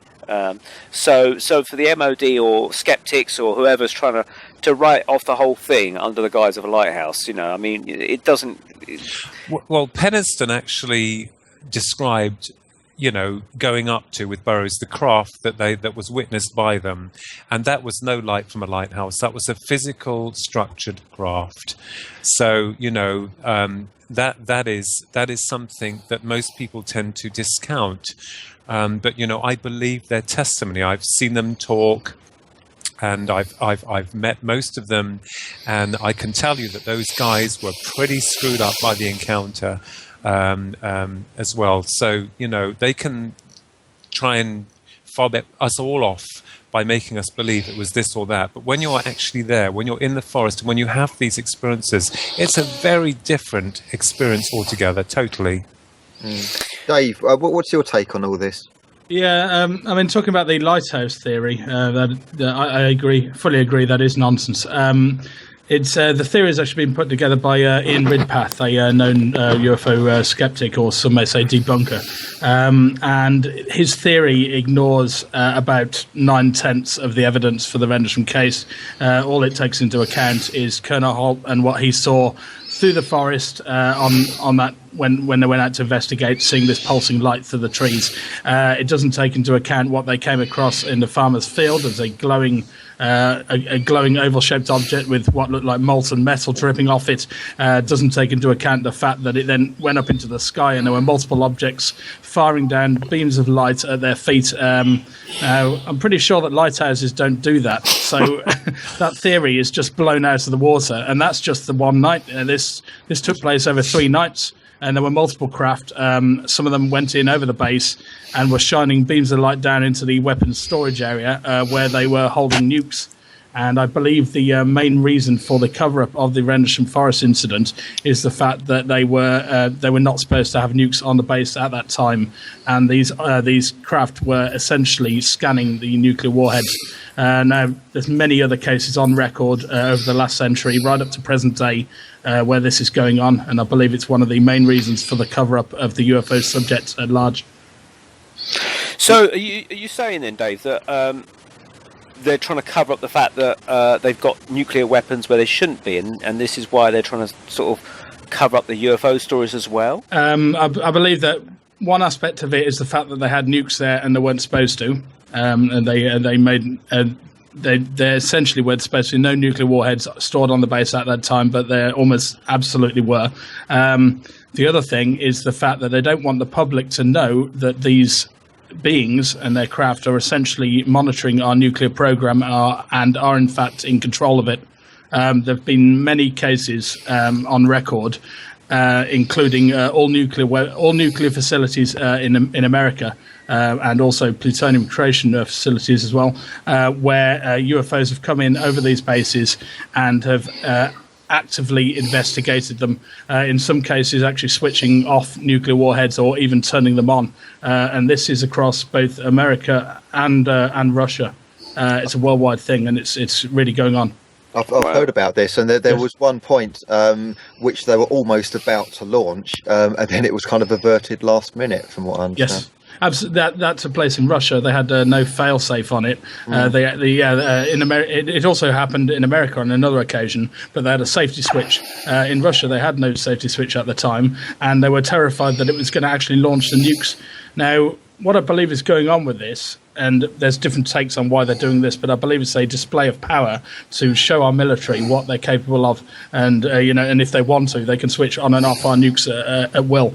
Now, there's no way that the military would want that going large and want the general public to be aware of that information. It would create absolute panic to know that we're not in control of that situation. There could be another angle, possibly, in that if these are positive ETs, let's just like hypothetically say they're positive, they could be saying, look, the reality is if you were to use these, just think of the implications, and kind of like getting it to that stage where they're almost about to launch obviously got people's adrenaline going and thinking about, oh my god, what if they actually launch? What a mistake that would be. Maybe it's kind of something along the lines of, hey humans, what are you doing? Think about this carefully. That's an interesting take on it, but then I say, why not just switch all our nukes off? Because we'd rebuild more and we'd switch them back on again. Yeah, it's true. It does seem to be kind of random missile bays in random locations and random missile tests. However, in the contact phenomena, a lot of contactees are kind of shown environmental type warnings by these beings. Quite often they're shown images, sometimes directly into their heads as a kind of vision, other times on a sort of physical screen aboard the craft. And they're shown kind of the world exploding, bombs going off, forest fires, this sort of thing. This is a regular thing that's reported in contact experiences. With the fact that they're switching off nuclear missiles and letting contactees know that there's a possibility of nuclear war by visions and things like that. There's an argument. I mean, I've been listening to one of our friends, Ben Emlyn Jones, have a discussion with a friend of his online, skeptics debate, and this guy Colin, which I'd love to maybe get on here at some point, is a skeptic of everything basically. Ghosts, UFOs, fairies, you name it. He doesn't want to believe in it. It's up to him, of course, at the end of the day. But one of the arguments he says, and that of others, is that if there's UFOs, why don't they land on the White House lawn? And leading from that, I could then say, playing devil's advocate, why don't the ETs, or whoever they are, that is, we assume they're ETs, why don't they give these visions to the leading presidents or parliamentary people of the world of nuclear war and things like that? Because surely you really should be kind of talking to the leaders. It is that old thing of take me to your leader, I would have thought. What do you guys think? My take on that, first of all, the not landing on the White House lawn, good old cliche, is that I believe that these beings are working covertly on an ongoing genetic type program over a long period of time. I think it's been going on for centuries, and I don't see any signs of it coming to an end, at least not in the cases I've been investigating. Wasn't there a flyby of UFOs in the 1940s over the White House? There was indeed, yeah, absolutely. Yeah, 52. They do occasionally present themselves openly to the public, but a lot of the time you'll find that cases occur in very rural areas or in the dead of night when there's not many people around, and I believe that that's on purpose so that they're not observed. caused by other people. There's also this time distortion element that goes on with many cases where they appear to kind of shut down the surrounding area so other people may not witness it because they've kind of been temporarily sort of switched off, so to speak. So yeah, I believe they're certainly working covertly, although at times have openly presented themselves for whatever reason, such as the Phoenix Lights incident. Absolutely incredible case, and absolutely them rather than military, I would say, with that one. Now, as for the other point, which it sort of leads on from that, really. I think. Sorry, I lost my track there. Okay, I was just saying about the president. Why are the ETs contacting presidents? Absolutely, yeah. Well, my personal take is that they are changing the contactees themselves on a kind of subconscious level. A lot of the time, the individuals undergoing these experiences, they'll have sort of deep conversations with these beings, and at the time, it makes perfect sense to them. Yeah, but after their experience, when they think back to it, they have very little recollection of what was actually discussed. They know they've had a deep conversation of some kind, and they realise it very sort of deep things were discussed, often complex mathematics, but they can't remember it after the fact. And it's my belief that they're changing the contactees on a subconscious level. Now, why they're doing this and to what gains, we don't yet know. It's possible that they are not aware that telling these random individuals of the public, because that's what it appears to be, a kind of random take of the public, get taken, all walks of life, all age groups, slight female to male ratio, but not too much. So they may not be aware that telling these individuals isn't going to actually change that much on a global level, or they may have some bigger plan that we're not yet aware of. Philip, do you agree that they're taking people randomly, or is there more of a kind of an agenda behind the whole thing? I believe that there is an agenda, and I have to go back to the point in question that if I can use the Greys as an example, as we call them, is that they obviously, as Dave said before, and I agree most definitely, is that they target certain individuals for their program or convert programs, genetic, spiritual, whatever. Now, the other interesting thing is that it appears to me that the military themselves cannot control them, and I am under the impression that there is a huge installation, not only just in England but also in America, where they are underground bases where they are monitoring these objects on a daily basis. And I believe that they are aware also of the individuals who are abducted. And I remembered speaking to a very high-up gentleman whose name I cannot disclose and will not, and that is not for sensationalism. But he told me that you would be surprised, he said, on what files they have on researchers and abductees. And I kind of like grinned and asked him, is it true that, are these things true? And his reply was just a nod in the yes. So, and also the UFO phenomena or certain aspects of UFOs are trying to put us in our place to say, catch us if you can, but we are definitely in charge. So I don't think the military are in charge of this. I believe that they try to explore all avenues of the technology or certainly the morphogenic parts of technology, because these things seem to mold themselves and manifest into different images. So I don't think the military are totally in the know. I think they have an understanding of it, but yes. I don't think they have a complete hold on it. No. I think they'd like to be in control of it, but they're not. They're just they want to be controllers, but they can't help but be observers for the most part, I think. You know what they say? They say the best way to control or to subjugate someone is through silence, and that's exactly what they've done. They've kept silent. They have not in any way given any clue as to what us researchers are trying to look for. They're not. It's up to us, and we're the people, many people, wonderful people, who they consider ordinary. God knows what they are if they're not ordinary, but it's up to us to try and find the answers, because they have not done any work in any avenue to help the public in any way. There have been a few whistleblowers, but normally they get killed or they're disgraced or they just disappear. Now, for listeners hearing a very strange alien-type noise, that was in fact someone sneezing, I think. But Dave, I believe you've got a point to add on this as well. Yeah, absolutely. Yeah. So this kind of links into the Men in Black phenomena. So are you all there still? Yeah, we're all awake. Sorry, it's gone very, very quiet. We're not subdued. They haven't abducted us. No, good. Yeah, essentially the Men in Black phenomenon is real and does occur in certain contact cases, and indeed just straight up UFO sightings. But a lot of the time, people are under the impression that the Men in Black just tell people not to talk to the public, and they're like, you mustn't tell anybody about what you saw. It was the planet Venus, and there are cases on record that are exactly like that. Absolutely, where they've warned people. There's actually a case involving my group, which I can go over in a minute, involving a kind of backward psychology on that level. But a lot of the time with the cases, they appear to be trying to find out more information from the contactees themselves. So they'll ask them a lot of questions, or they might tap their phone, or just watch them and monitor them. And it's almost like they're trying to find out about these beings through the contactees, because they're aware that they've had experiences. So they don't tell them not to talk about their experiences, but they try to gain information from them. And I've had a number of cases like that. In fact, probably more than half of the cases involving Men in Black type incidents have been on that level rather than a direct warning.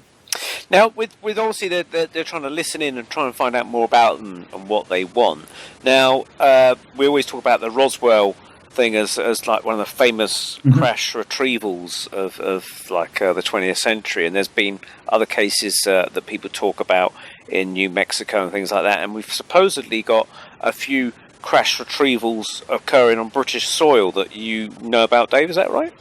Yeah, absolutely. Yeah, I mean the Berwyn Mountains incident in Wales, that was probably one of the most famous ones, and they claimed that was a kind of a meteorite that had gone into the hillside, but the military cordoned off the area, and there were many witnesses to that. That were seeing sort of bright lights over the mountain in the air. Before it occurred, there was a very, very loud sound of something hitting the mountainside, and then an apparent cover up by the military. So yeah, certainly tends to suggest a UFO crash. I mean, we could talk about Berwyn Mountains for hours, which we haven't got, but yeah, it's all available online. There's full websites available about that case. And any other ones of more recent times? Because that was in the mid-70s, I believe, wasn't it? It was, yeah. That was a good while back. No really recent ones that I'm aware of. I don't know about you, Philip. Are you aware of any recent UFO crashes? Well, no, I'm always on the lookout, but most of the times I hear from people asking why is it that these UFOs only crash in remote areas. Well, my answer to that is because they have been forced down by our military, and the military will then, what they will do very, very, very cleverly, is make sure that the craft is in a desolate region, or try to bring it down in an area that isn't overpopulated. This is exactly where you can go into a whole new area of military back-engineered projects, which I do believe most definitely, and of the military trying to replicate new machinery, or machinery that they can try to understand from alien technology, as we call it. But that is why the UFOs do come down in remote areas, because I think, I've said before about this whole thing about UFOs. We deal that can travel apparently faster than light. They blink in and out very quickly, interdimensionally, or they morph their craft. So I will tell you that when I was in Arizona at the conference last year in February, and they showed a film footage of a military film footage of a UFO that was like a disc and an orb, sorry. And it went into the water, split in two, and morphed back into one again. And this captivated the audience, which means that we're dealing with a technology that goes beyond our current level of understanding. Or is it? It could be that, we are given all the kindergarten pieces, and the military have the Aladdin's lamp of technology, or most of that anyway. And I'm sure you've heard about the breakaway civilization that's come into a lot of talk lately about, and I think that means that the military are keeping hold of their secret projects, and we are just a fodder to them that's given just the bits and pieces to toy around with. I almost like the Hunger Games Society sort of class system. Definitely. Oh God, yeah, absolutely. Now I've got to say this, guys. I don't know if you guys were aware of this. On the independent.co.uk website, there's something about fast radio bursts. Scientists find the source of the most mysterious message in the universe. And apparently it's been dating back since 2007, so 10 years. But they've dated it. They've traced it back to a dwarf star galaxy. It's red dwarf. And so dwarf is probably Lister and the cat and everything. But I mean, they seem to be saying that these mysterious messages are kind of like electronic radio bursts of some kind that aren't natural and have some kind of pattern to them. I don't know if you guys have heard about that or can comment on that. Yeah, I would say be very, very wary and give them a lot of time to analyse it. I mean, there have been numerous kind of false alarms with this sort of thing in the past that have come out over the years where, oh, wow, we've got the signal. And then later on they find out it's a very unusual type of star. I would say give them a lot of detailed analysis. After that, if they did find out that it definitely was an extraterrestrial signal, the question is, would they even release that to the public? Yeah, I mean, as I said to someone when I saw it about this signal, for instance, if they're already coming here, wherever they're coming from, why would they bother sending a phone call, as it were, from a distant galaxy if they're already here anyway? And also, would they... radio signals are presumably an antiquated kind of form of communication as far as ET or whoever they are would use. More often than not, we find in radio emissions coming out of stars, dead stars, and the edges of black holes or something like that. I mean, I'm not an astronomer, but that's the kind of understanding I get, that radio emissions are a part of the natural universe anyway. Well, Yes. I have to say also, sorry to interject here, but I have to say, don't you think it's really quite laughable that every time something like this comes our way into the public domain, that it's so far away that it won't affect us? It's always got to be so far away, and always left in a question without actually dealing with what's really going on down here at the moment. And there are, I understand, and I know that there is a bigger picture here with regards to a higher structured system that feed down into the media machine, give us, the public, trivia. And if anyone does discover anything that in any way upsets the apple cart, they will go in for the kill, trust me. So I don't buy all that. I mean, it may be true, but that doesn't help us here at this moment in time dealing with UFO subject matter, which is plaguing our world every day to this day. The way I kind of picture this, the more I read about it, the more I kind of form a kind of a whole kind of worldview of it. I kind of make the analogy that if you think that you're, say, a gamekeeper looking after a national park in Africa or something, you've got all your different creatures there, and periodically you've got to travel out to the far edges of this 1,000-acre, national park to check on your giraffes or your elephants and things like that. And obviously, now and again, you've got to maybe check on the blood for the giraffe. So you kind of put it to sleep, and you take samples, etc., or you're going to artificially inseminate a creature because its breeding is not correct, etc. From the point of view of the giraffe or the whatever it is that's being brought down, they see these strange things come down, and they're running for their lives, and then they're suddenly put to sleep, and then they wake up and they have no recollection or very little recollection of what's happened to them. But periodically they see these strange creatures coming down with machines and things like that. It must be a very strange experience for them, and this is the way I kind of equate it to us humans with the UFO world. The fact that we're monitored, these strangers come down, do things to us. It's almost as if we're part of this national park in our part of the galaxy. I would agree, absolutely. Yeah. And then you go back millions of years. They're talking about that supposedly UFOs have been around for a long time, and so we've been looked after or monitored or controlled for a long time on this outer rim of the Milky Way or whatever it is. And going back to the crash retrieval things, another thing that's occurred to me, that obviously if these UFOs have been coming around for a long time, obviously before we ever had our military to bring them down, they must have come a cropper now and again in the long distant past over Earth's history. Yep. So my supposition is that there possibly could be ancient crashed craft somewhere out there that not even the military has found yet, hidden in jungles or buried under earth or something like that, in the same way that archaeologists find things that shouldn't be there. Absolutely. I mean, we've got the Baltic Sea anomaly, which is interesting and hasn't been discussed in the news for quite a while. That all went very quiet. What was going on with that? Very interesting, that. I recall it vaguely. Can you go over the details of that, Dave? Yeah, they did a scan of the seabed and found this odd shaped kind of roundish object. Some people said it looked a bit like the Millennium Falcon. Yes, I recall that. Yeah, and they took cameras down, and there's definite kind of edges, that look like steps. There's kind of round holes that look like they're chiseled. Now, it appeared to be made out of stone. Yeah, but they did say that there was very strange radio signals. Now, this could just be rumours. This could be an urban legend that's been built up around it. But the people who were out there on the boats said it was interfering with their radio equipment on the boats. Now, and then there's other claims that the military moved in and cordoned off the area. Now, some of these could just be internet claims, and that's the problem, is that we're dealing with an age where there's all sorts of internet rumours going around, and it does muddy the waters, especially regarding to the UFO subject. I would say to anybody out there, check the kind of background credentials of researchers that you're looking into, and trust people who you believe are, who are giving the real information. I mean, I certainly, the cases that I put out are exactly as I've heard them off the individuals, and they can be interpreted in different ways, but I'm not trying to cover anything up at all. I just pass it on to the public.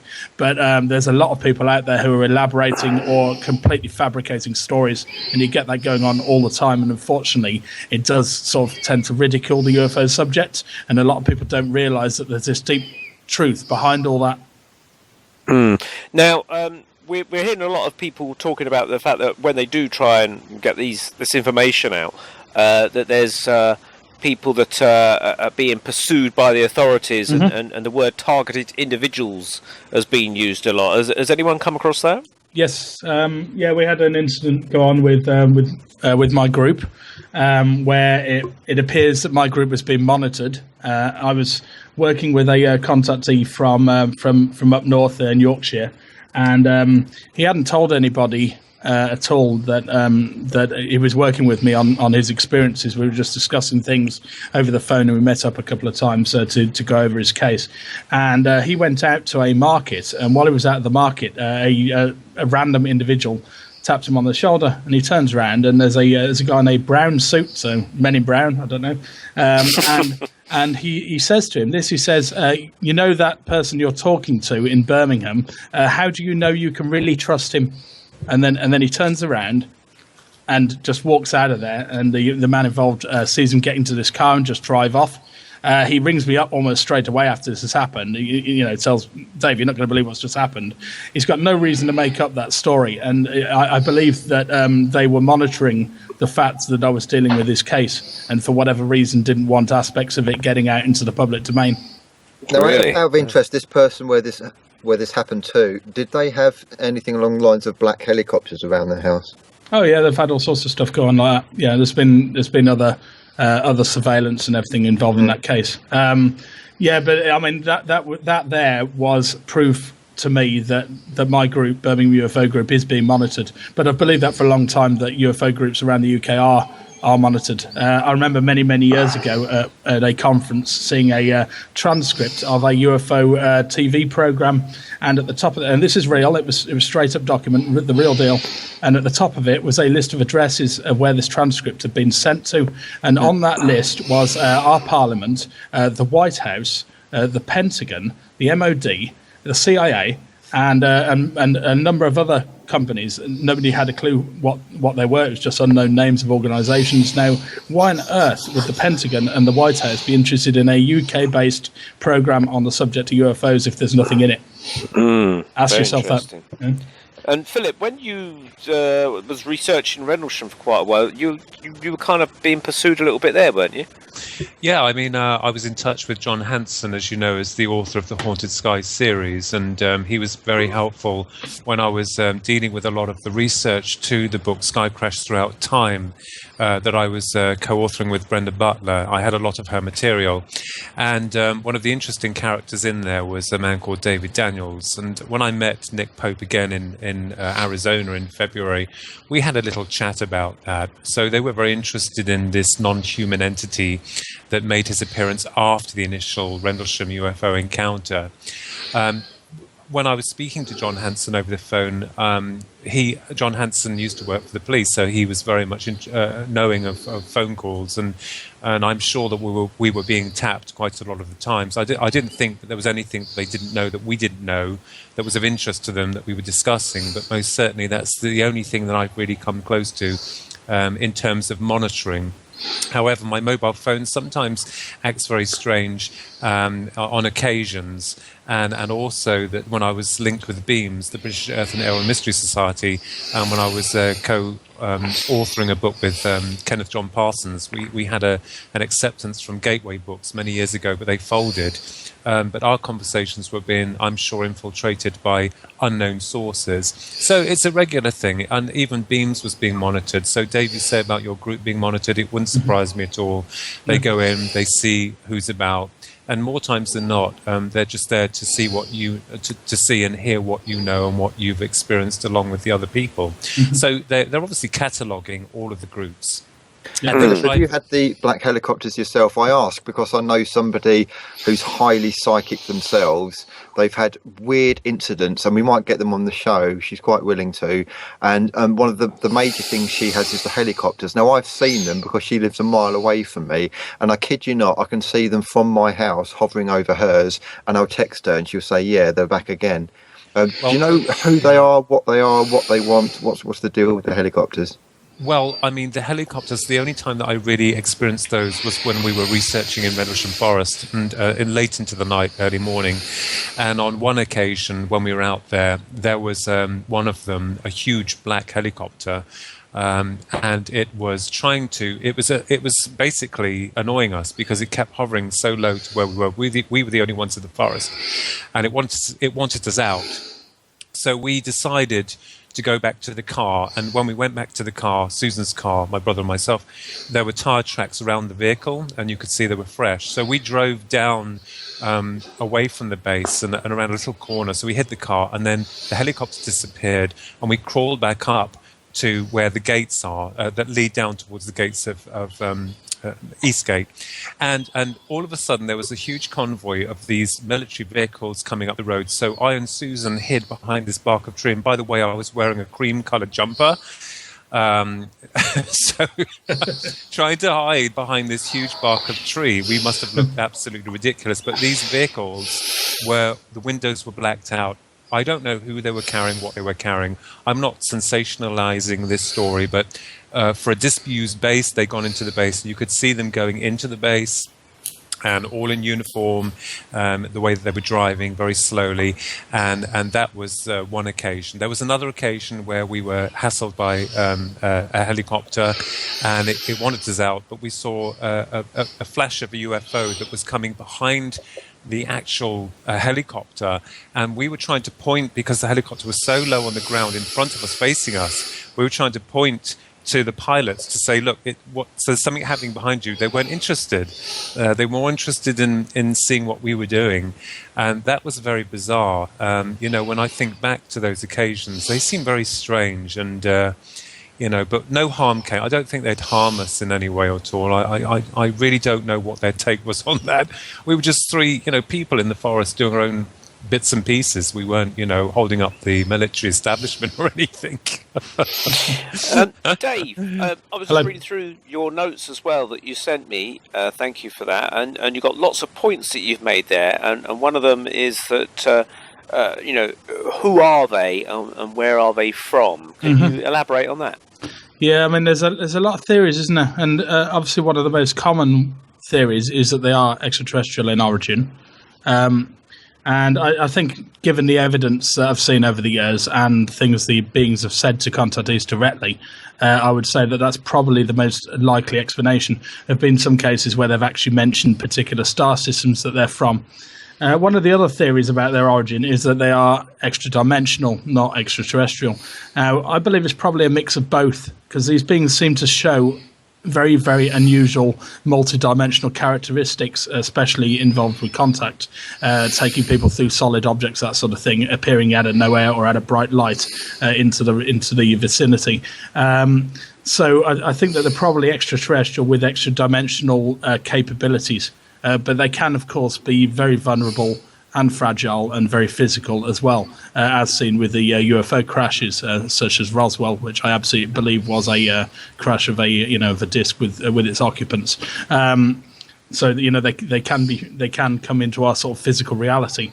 There are other possibilities put forward, which some have got more evidence to back them up than others. Some people believe maybe they're time travelers that are sent, back from our future. So these beings are something that we've created to come back to harvest genetic material. Other people believe that maybe there's some sort of military project, that these things are kind of grown in labs for whatever reason and are controlled by unknown human groups.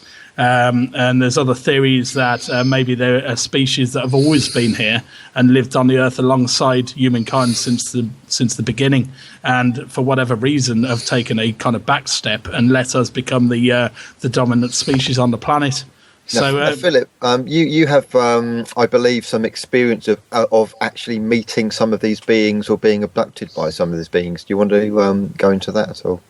Yes, I mean, in the winter of 1989, in the village that we lived in, I had an experience that was very traumatic and very difficult for me to come to terms with, because it did involve a lot of controversy in terms of, you hear people getting raped, yeah? And I think when you're dealing with this type of subject, or with them as they call it, it's very, very chilling. And I did have physical marks left after the encounter, and it is a little bit long-winded to go into. But yes, I had an experience, and I dreaded to call it an abduction, but that appears to be what it was.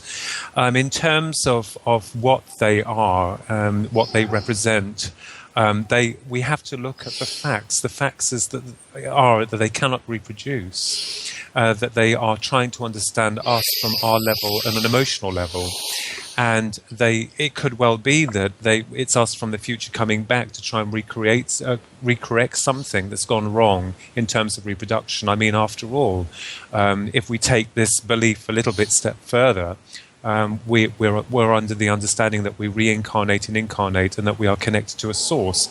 I mean, this is the whole thing we have to look at, because if our life is just a mere speck and then we die, what's the point? Mm-hmm. So there is obviously a much bigger question with regards to what these entities want. They obviously want something, because they're here now in our time doing what they're doing. So, what did the entities look like that you actually encountered? Well, it was a grey, but it was more cream-coloured than an actual grey. There was one of them, and there were three what I thought were reptilians, or they looked like, behind steam. When I was taken on board what I assume was a craft, I was laid on a clinical bed. It was very hot in there, and I was naked. I'm not going to go into detail here because it was embarrassing. With regards to the implementation of a device. So I can talk more about that.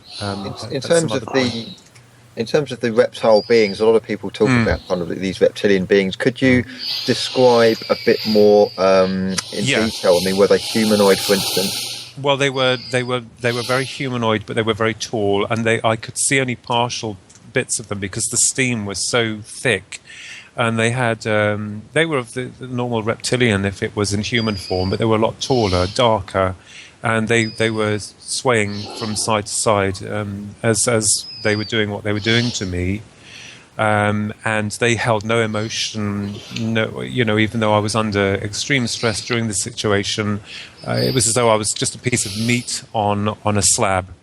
But there was one grey on board that craft, I assume was a craft, that was able to communicate with me, and afterwards was able to retract the device from where it had been inserted, and ordered me to dress. That's interesting. So you say he retracted a device. So do you think he was going against orders? Do you think it was a case of kind of like the scientist releasing the guinea pig behind the scenes kind of thing? Well, the way that I felt and the way that the situation was, I was very grateful for them. I couldn't answer that question. I don't know.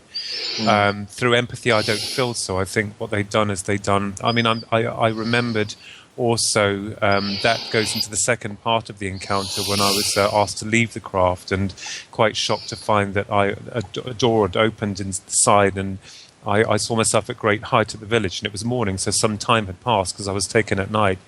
And that's where Neil, the other being I saw, remember I said to you about the Noddy type character waiting there that was very angry, and as I said, these things are very. I haven't added or subtracted. I've only recounted what I recall, and I had a triangular mark that was inset behind my right ear that my brother tried to take a Polaroid picture of that didn't come out. I couldn't walk very well for a while, and I have 3 marks on my right arm that burn, or they come up as burns sometimes, so I don't know what that's all about. But, you know, I got past that point. During that time, there was hardly anyone I could talk to. Jenny Randall, I did have a call from Jenny Randalls. I was in touch with her for a short while. She seemed to be fascinated by the incident, although, and basically, it had many people that you could reach out to, not like today, where you have support groups and people who could understand you. And I think I've grown from that experience. I think it was something that I still, to this day, can see as clearly as day. And just very briefly, because it's almost time to wrap up. Briefly, your understanding of why they're doing it, was any of that communicated to you, or do you have any inklings about No, not then. Not during them. I had a flash of inspiration in 1996 when I was trying to understand how they were doing what they were doing, and of course that came out as an article in a UFO magazine, quite a big one, called Spirits in the Material World, and that dealt with the aspects of incarnation, reincarnation, soul level, and cloning. And that all came to me. I can't accredit myself to having that because it felt like I was being given it by something else, or something else gave it to me. And I built upon the model of that theoretical idea and moved it forward. So did it help me? Did the experience help me? Perhaps in some ways. Was it horrific? Yes, it was. It was totally horrific. And, you know, I remember talking about this many, many years ago and to an amused crowd. And, of course, I withdrew because at that time I didn't feel that it was right about what actually had happened. But I'm more interested in the research and that side of it than my own encounter. I still haven't come to terms with what quite happened or why it happened. Well, as always, unfortunately, time has caught up with us, so to speak. But we'd love to have you both, Dave and Philip, back on the show. So if you're around in the future, would you come on for a second or third instalment? Absolutely, yeah. No problem at all. Fantastic. And just quickly, yes. Philip and Dave, if you want to just give me your, or give the listeners your either websites or how they can contact you, or any books that you've got going on at the moment. Sure thing. Should I go first, Philip? Yeah. Go ahead. You should. Okay. So my website for the group is bufog.com, bufog.com, and on there you can find details of our upcoming meetings. We hold monthly meetings in Albury, North Birmingham. Anybody's welcome, not just group members. So come along. You can hear speakers, see documentaries, all sorts of things. Real nice little community we've got. And also all the case reports of the cases I've investigated over the last 9 years are on there. Hundreds of case reports for you to read through, and lots of other information. We also have a Facebook page, Birmingham UFO Group. Just type that in and it'll come up. That's our organisation page. And we've also got a Facebook community page where we do a lot of chat and post video links and that. And that's Bufog Truth Seekers. So if you search for that on Facebook, if you use that, get involved and join the group, and hope to hear from you soon. Fantastic. Philip? Yeah. I mean, you just find the internet, Philip Kinsella UFO or Philip Kinsella Psychic or whatever, you can get hold of me there. I'm also the author of a few books on UFOs and psychic. I'm working on a Passage Through Eternity that I've got 5 chapters left to do, and I've got a researcher who's going to do the foreword for me on that one. I have a book already with my publishers called You the Public Deceived, so I'm still waiting for a green light from that. The other books, the other books that I've written is Sky Crash Throughout Time, Believe, Bridging the Gap Between the Psychic and UFO Phenomenon, and also Reaching for the Divine. So, as well as children's books and science fiction, but those are the main books on the paranormal. So yeah, that's I'm busy working on some other projects after that. Thank you. Are you available for private readings as well if people are interested? Yeah, I'm booked up until February. Okay. At the moment, so I'm my niece Charlie, she deals with all of that. Bless her. She sorts it all out for me. Brilliant. Thank you very much, Dave and Philip, and for taking part. It's been a very, very interesting evening, and unfortunately, as Andy says, we've run out of time now, so it's been great, though, to take a peep into the paranormal world of UFOs, and I'm sure it's something we can come back and take even further, deeper peeps and find out more information. So if any of the listeners want to know more, go to Dave Hodrien's website or Philip Kinsella's website, and you can find out more about their information of what's coming up. And I'm actually due to appear at the Birmingham UFO group. I believe it's March, isn't it, Dave? Yes, yeah. Did we set a date on that? We haven't yet. No, we will do soon, though. I will be talking, not on UFOs, I'll be talking on encounters with fairies, ghosts and spirits, but I will do a slight crossover into the world of UFOs as well. Okay, I think that's a wrap for tonight's show, and it's been a very interesting first show to start 2017 off with. Any final words, Andy, before we go? Yeah, just that I'm currently redesigning my website, www.tunedinevents.co.uk, so that's tuned with a D, in events.co.uk, and hopefully I'm going to be doing a few more events and things coming up, so keep an eye out on that. Okay, well, thank you very much indeed, gentlemen, and it's a good night from myself. And good night from myself. Thank you very much. Yes, thank you, gentlemen. Thank you very much, and thank you for having me on your show with all these good people. Thank you. Thank you. All right, I would like to wish everybody a wonderful and happy New Year. Good night, all. Thank you. Good night. Good night. Night. You was listening to the Paranormal Peep Show with Andy Chaplin and Neil Geddes-Ward on the Paranormal UK Radio Network.